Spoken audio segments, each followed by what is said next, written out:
Vous savez, mes chers auditeurs, j'adore toutes les séries qui abordent le thème de la famille, que ce soit Les Simpsons, American Dad, Family Guy, Le Monde Incroyable de Gumball ou encore Bienvenue chez les Louds, ces séries qui nous font rire tout en nous plongeant dans les petits délires familiaux. Ce sont de véritables classiques. Mais aujourd'hui, je vais vous parler de l'une de mes séries préférées, Bob's Burgers, un vrai bijou d'humour et de tendresse. Alors préparez-vous car nous allons plonger ensemble dans cet univers déjanté. Allez, restez bien à l'écoute. Maestro, générique.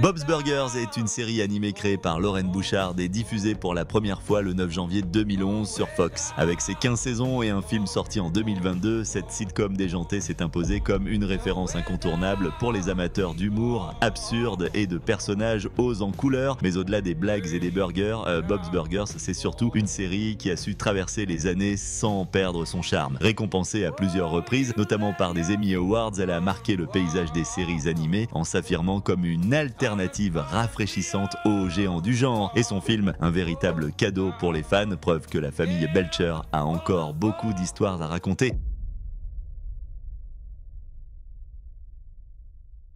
Chaque membre de cette tribu apporte son lot de rire, de tendresse et bien sûr de chaos dans le quotidien du restaurant familial. Bob Belcher, le patriarche, est un restaurateur passionné et créatif, déterminé à faire de ses burgers une institution locale. Bien qu'il soit souvent dépassé par les problèmes financiers, les clients difficiles et les excentricités de sa famille, Bob reste profondément dévoué à son métier et à ses proches. Avec son humour pince sans rire et sa patience parfois mise à rude épreuve, il représente le pilier de la famille. Voilà. Avec qui il discute, papa? Disons que pour lui, c'est une journée un peu particulière. Arrête tes bêtises. Non, j'ai rien fait du tout. T'as mis de la moutarde alors que normalement j'en prends pas. Je sais ce que je t'ai mis, c'est moi ton créateur. Je l'attendais celle-là. Je reviens, je vais voir ce qu'il fabrique. Maintenant que je t'ai tout mis dessus, monsieur, fais-moi le malin, hein? Oula. Ouais, papounet surmené. Je te demande pardon. Demain, on doit le convaincre de prendre du repos. Un bisou. Embrassons-nous. Et pour y parvenir, il n'y a qu'une solution. L'empoisonner. Linda, sa femme, est la dose d'optimisme inépuisable dont la famille a besoin. Énergique et exubérante, Linda est toujours prête à encourager Bob, même dans ses projets les plus farfelus, qu'il s'agisse de chanter une chanson improvisée en cuisine ou de participer à un plan loufoque. Elle incarne la joie de vivre, bien qu'elle ne soit pas toujours la voix de la raison. Demandons-lui de nous enchaîner comme les loups-garous qui veulent se protéger d'eux-mêmes. Maman! Oh! Tu manges? Tu manges de la bouffe pour ça? Qu'est-ce que oh oui. Oh, c'est complètement dingue. Enfin, qui mangerait des croquettes pour ça, hein? Elles sont à quoi? Fromage et poulet. Passe-moi ça. Non. Tiens. Oh. Oh. À moi! Attends une seconde, alors. C'était ta boîte de chef chat que j'ai trouvée sous l'évier. Oui. Et alors? J'aime bien manger quelques croquettes de temps en temps pour me détendre. Est-ce que c'est un crime? Rendez-moi. Non, notre addiction est génétique. C'est pas moi le responsable. J'avais ça dans le sang dès le départ. Aucune chance d'y échapper. Du côté des enfants, c'est un festival de personnalités uniques. Tina, l'aînée, est une adolescente à l'imagination débordante. Maladroite mais touchante, elle est obsédée par les chevaux, les zombies, les garçons, souvent tout à la fois, et, bien sûr, les fesses. Sa fascination pour ce sujet, exprimée avec une innocence et une curiosité désarmante, ajoute une couche supplémentaire d'humour à son personnage. Entre ses monologues intérieurs hilarants, ses maladresses sociales et ses tentatives de naviguer dans les eaux troubles des relations humaines, Tina se révèle incroyablement relatable et c'est ce mélange d'étrangeté et de sincérité qui la rend si attachante. Je croise un gardien de moutons en train de pisser dans un violon mouillé, je prends un ukulélé. Oh, j'arriverai jamais, j'abandonne. Non, continue. Il faut que t'essaies de pas trop y penser. Libère ton esprit et tes mains suivront machinalement. Ou tes fesses, je sais pas, mais continue. Allez, libère ton esprit. Ukulélé maudit. Ukulélé maudit, je m'en vais chez Ali Shady. N'y pense pas, continue. Ali Shady n'est pas là. Mais il y a sa petite sœur Lizzie. Lizzie aime dire des injures au volant de sa voiture. Voilà tout ce Il y arrive enfin. Plus rien ne l'arrête. Chanchibre, merde, téton, gland, par devant, par derrière, et c'est comme ça qu'on s'est craché. Bordel de merde, quel pied, c'était l'enfer, je peux refaire ça? Bien sûr, ma chérie, vas-y. Bordel de merde, quel pied! Gene, le fils du milieu, est le bout en train de la famille. Avec son clavier électronique en bandoulière et ses envies de gloire, il rêve de devenir une star de la musique. Ses blagues absurdes et son humour décalé apportent une légèreté bienvenue, même dans les moments les plus stressants. Alors tu l'as envoyé à temps au concours? Non, t'es dingue! Ma chanson est bien trop bonne pour ça. Attends, quoi? Tu sais comment c'est, ces concours? On te fait signer des contrats où tu perds tes droits d'auteur. Et ce sera le premier single du double album de platine qui lancera ma carrière, le best-of de Gene Belcher. Ok, bonne stratégie. Oh, regardez, une pastille à la menthe. Mais ça peut pas être à nous, on a tout nettoyé. Et on a été hyper minutieuse. Je l'ai mérité, cette pastille. Ça, c'est bien vrai, mon chéri. Louise, la Benjamine, est sans doute la plus malicieuse de la bande. Toujours coiffée de son bonnet rose à oreilles de lapin, elle est rusée, déterminée et ne manque jamais une occasion de provoquer des situations chaotiques. Derrière son côté espiègle, Louise est aussi profondément loyale envers sa famille, même si elle ne le montre pas toujours. Donc vous êtes un prince charmant, c'est exact. Oui, exact. Et pouvez-vous me dire ce qu'il y a de charmant dans le fait d'embrasser des filles mortes? J'essayais de la ramener à la vie grâce à un baiser d'amour sincère, lâchez-moi la grappe. Combien de cadavres avez-vous embrassé avant de trouver votre Blanche-Neige, hein, Roméo? Aucun. Combien? Un seul. Combien? 4. Mais j'en sais rien, moi. Réfléchissez! Mademoiselle Jacobson, à l'aide. Silence, silence, où diable voulez-vous en venir, maître Belcher? Nulle part, en fait, je voulais juste importuner le témoin, votre Vous honneur. avez réussi. On dirait, oui. Si vous n'avez pas d'autres questions, il est temps pour le jury de délibérer. Bon, eh bien, je crois que je vais demander l'ajournement de ce procès, alors. Il est impossible pour ma cliente, la méchante reine, d'obtenir un procès équitable, parce que tout le monde connaît l'histoire de Blanche-Neige. Ah, personne n'a encore jamais demandé d'ajournement. Donc vous allez me l'accorder? Non, le jury semble compétent et impatient. Mystérieux avec une touche de glamour. Ensemble, les Belcher affrontent les hauts et les bas de la vie, qu'il s'agisse de sauver le restaurant d'une fermeture imminente, de gérer des clients improbables ou de survivre à leurs propres idées farfelues. Malgré leurs différences, ils forment une unité soudée, prouvant que l'amour familial peut surmonter tous les défis. Les Belcher ne sont pas parfaits et c'est justement cette imperfection qui les rend si humains et adorables. À travers leurs aventures hilarantes et souvent déjantées, Bob's Burgers nous rappelle que la vraie richesse réside dans les liens familiaux.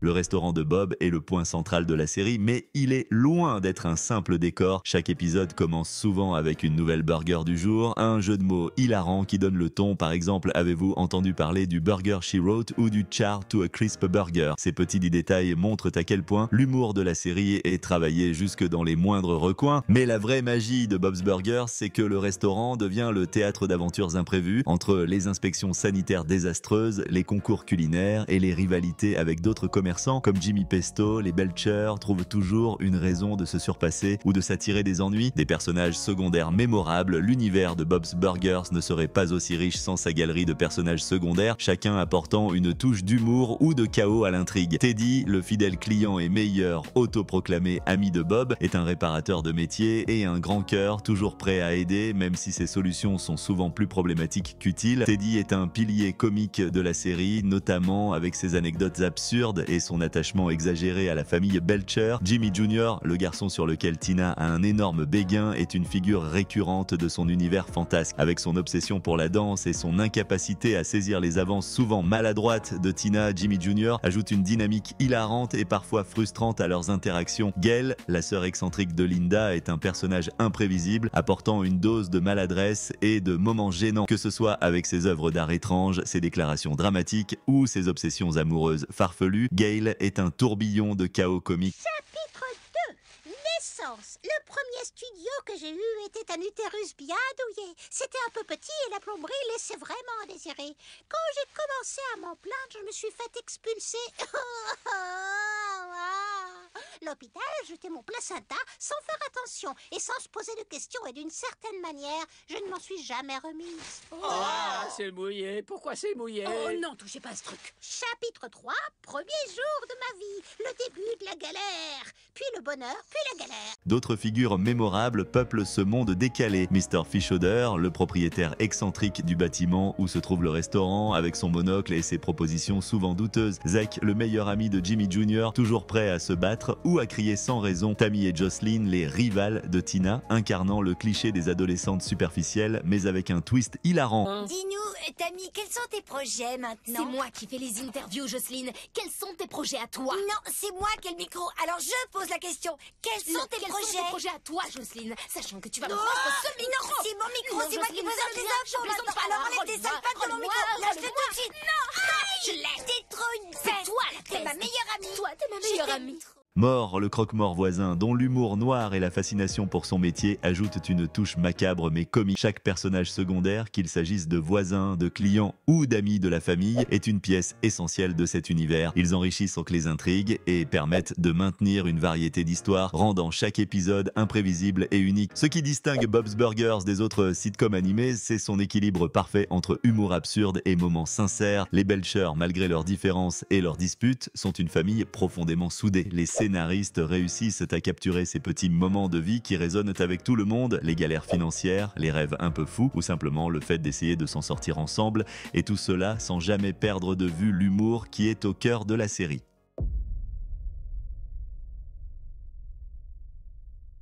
L'une des premières choses que l'on remarque en regardant Bob's Burgers, c'est son style visuel singulier. Les personnages ont des proportions volontairement décalées, des expressions faciales exagérées et des mouvements parfois légèrement maladroits. Cette simplicité assumée donne à la série un charme brut et attachant, loin du perfectionnisme visuel de nombreuses autres productions animées. Ce style correspond parfaitement à l'esprit de la série, qui met l'accent sur l'authenticité et l'humour plutôt que sur l'esthétique pure. Les couleurs vives et les décors minimalistes contribuent également à donner une ambiance chaleureuse et un peu kitsch, que ce soit à l'intérieur rustique du restaurant ou l'appartement exigu des Belcher. Chaque espace est rempli de petits détails qui ajoutent du caractère à l'univers de la série. Si l'esthétique visuelle de Bob's Burgers est simple mais efficace, son univers sonore est tout aussi mémorable. Les chansons improvisées de Linda Belcher, avec sa voix nasillarde et son enthousiasme sans borne, est une véritable machine à chansons. Qu'elle chante sur des sujets absurdes comme les burgers, les enfants ou même les dindes à Thanksgiving comme dans Turkey in a Can, ces moments musicaux sont toujours hilarants et ajoutent une touche d'originalité. Les créations musicales de Gene, le fils farfelu de la famille, est une véritable star en devenir, du moins dans sa tête. Avec son clavier électronique, il invente des chansons décalées sur tout et n'importe quoi. Par exemple, dans l'épisode Work Hard or Die Trying Girl, Gene met en scène une comédie musicale improbable sur Die Hard, prouvant son imagination débordante et son amour de la scène. Les morceaux originaux de la série, la musique ne se limite pas aux performances des personnages. La série regorge de chansons originales qui deviennent rapidement des classiques parmi les fans. L'épisode Electric Love raconte l'histoire de Louise Belcher qui décide de monter un spectacle basé sur l'électrocution de Topsy, une éléphante tuée en 1903 lors d'une démonstration publique utilisant du courant alternatif. Bien que souvent associée à la guerre des courants entre Edison et Tesla, cette exécution n'était pas directement orchestrée par Edison, mais plutôt par la société Edison Electric Illuminating Company. Des épisodes musicaux cultes. Certains épisodes se distinguent par leur aspect musical, devenant presque des comédies musicales à part entière. Voici quelques exemples. The Quercusers. Cet épisode de Thanksgiving met en scène une comédie musicale hilarante et absurde sur la fête, écrite par Louise et Gene, et c'est une avalanche de rire du début à la fin. Nicecapade. Ici, les enfants mettent en scène un spectacle de Noël pour prouver qu'ils méritent des cadeaux avec des chansons hilarantes et des costumes extravagants. L'un des aspects les plus cool de Bob's Burgers, c'est ses musiques de fin d'épisode. Plutôt que d'utiliser un générique classique, la série nous offre souvent une chanson originale qui vient conclure l'épisode de manière mémorable. Ces musiques sont parfois drôles, parfois absurdes et même touchantes. Elles reprennent souvent un moment clé de l'épisode avec des paroles qui restent gravées dans la tête. Vous vous souvenez de Taffy Butt ou du mythique The Far Song? Impossible de ne pas chanter en même temps. Parfois, le générique est remplacé par une version remixée adaptée au thème de l'épisode ou carrément par une performance des personnages eux-mêmes, ce qui donne une vraie continuité à l'histoire. Et bien sûr, Gene et son clavier sont souvent de la partie pour ajouter une touche encore plus déjantée. Bref, dans Bob's Burgers, chaque générique de fin est une surprise et c'est l'un des nombreux petits détails qui rendent la série unique. Et maintenant, place à mon top des meilleures musiques de fin saison par saison.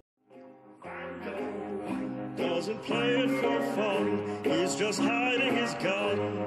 Banjo, banjo, his cap's made of leather, even in hot weather.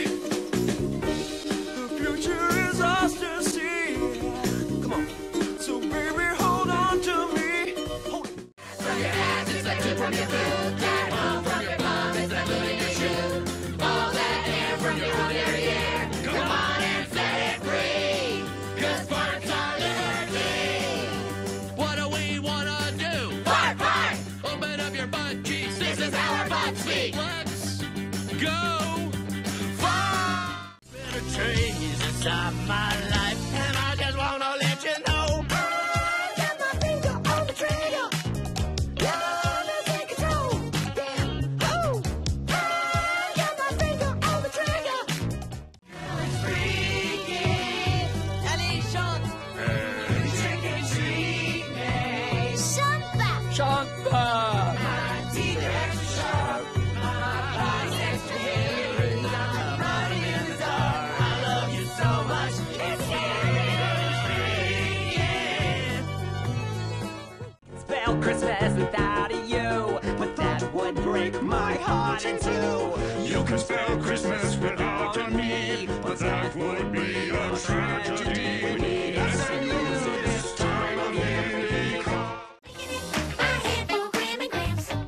Oh, making it my head for Graham and Gramps. This is not the counts. Don't look too close. I want to put some sweets all up in my teeth. It's none of your business. If she brings sticky sugar balloons up into her room, It's none of your business. If you think my cavity is a travesty, it's none of your business. So don't tell me what to eat. Did you go trick or treat? No, it's none of your business. In my locker, playing some soccer, walking the hall, doing it all. Wag tap, you're a school. I wanna be inside of you. and the pee-pee, And the pee-pee and the poo-poo. and the poo-poo, and the pee-pee. And the pee-pee and the poo-poo. Go to the bathroom, go to the All day and night, love, because of or in spite of, we love each other just the same, love. We love each other just the same.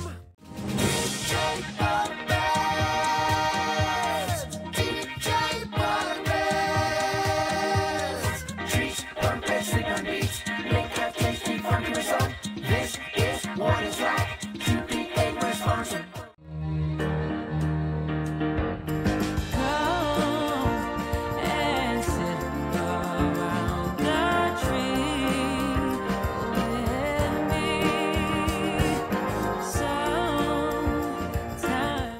Pepperoni rolling the plains. Yes, sir, he's one handsome pony. One handsome pony. Looks like he found some pepperoni. He's super buff and super humble. The only thing hotter than his muscles are his morals. Carl, look at him flexing his pectoral. Want to play outer space. Sorry about before when I scratched your face. It's the 7th time today you kicked me out of your room. You're still the only one I want to take to the moon. So won't you promise?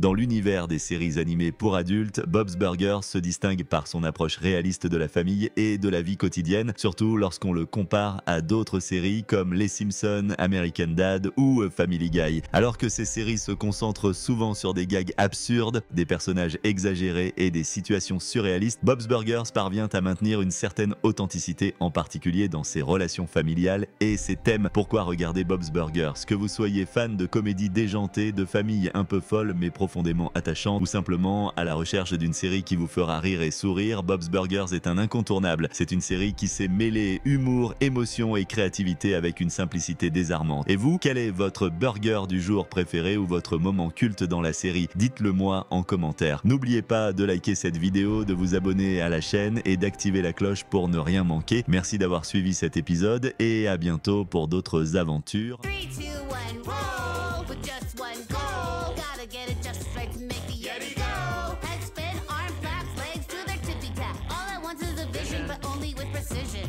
3, 2, 1, roll, just one goal. Gotta get it just right to make the Yeti go. Sometimes the legs fall off. Et c'est pour ça que je pense qu'on devrait légaliser les myrtilles. Va t'asseoir, Louise. Ok, c'est la récré.